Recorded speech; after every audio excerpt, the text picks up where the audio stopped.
بسم اللہ الرحمن الرحیم۔ السلام علیکم دوستو، ایک آدمی کے 4 بیٹے تھے۔ وہ چاہتا تھا کہ اس کے بیٹے یہ سبق سیکھ لیں کہ کسی کو پرکھنے میں جلد بازی کا مظاہرہ نہ کریں۔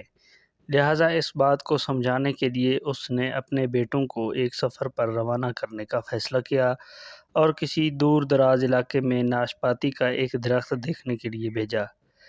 ایک وقت میں ایک بیٹے کو سفر پر بھیجا کہ جاؤ اور اس درخت کو دیکھ کر آؤ۔ باری باری سب کا سفر شروع ہوا۔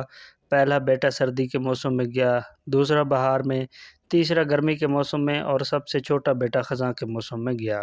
جب سب بیٹے اپنا اپنا سفر ختم کر کے واپس لوٹ آئے تو اس آدمی نے اپنے 4 بیٹوں کو ایک ساتھ طلب کیا اور سب سے ان کے سفر کی الگ الگ تفصیل کے بارے میں پوچھا۔ پہلا بیٹا جو جاڑے کے موسم میں اس درخت کو پرکھنے کے لیے گیا تھا، اس نے کہا کہ وہ درخت بدصورت، جھکا ہوا اور ٹیڑھا سا تھا۔ دوسرے بیٹے نے کہا نہیں، وہ درخت تو بہت ہرا بھرا تھا، ہرے ہرے پتوں سے بھرا ہوا تھا۔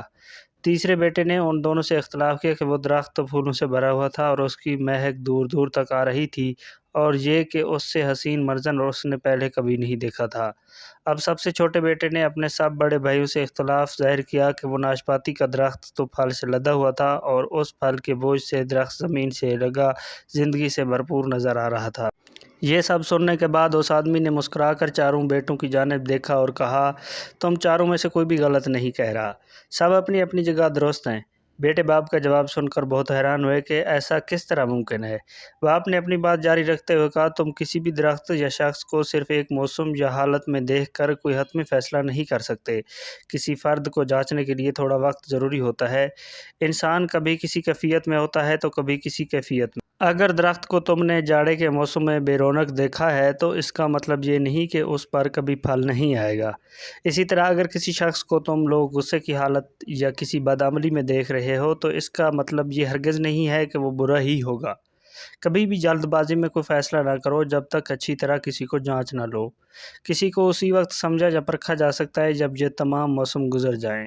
اگر تم سردی کے موسم ہی اندازہ لگا کر نتیجہ اخذ کر لو گے تو گرمی کی ہریالی، بہار کی خوبصورتی اور بھرپور زندگی سے لطف اندوز ہونے سے رہ جاؤ گے۔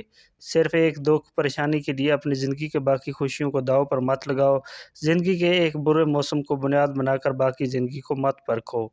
دوستو، اگر یہ ویڈیو آپ کو پسند ہے تو اس چینل کو ضرور سبسکرائب کریں اور اپنا فیڈ بیک کمنٹس کریں۔ Thanks for watching.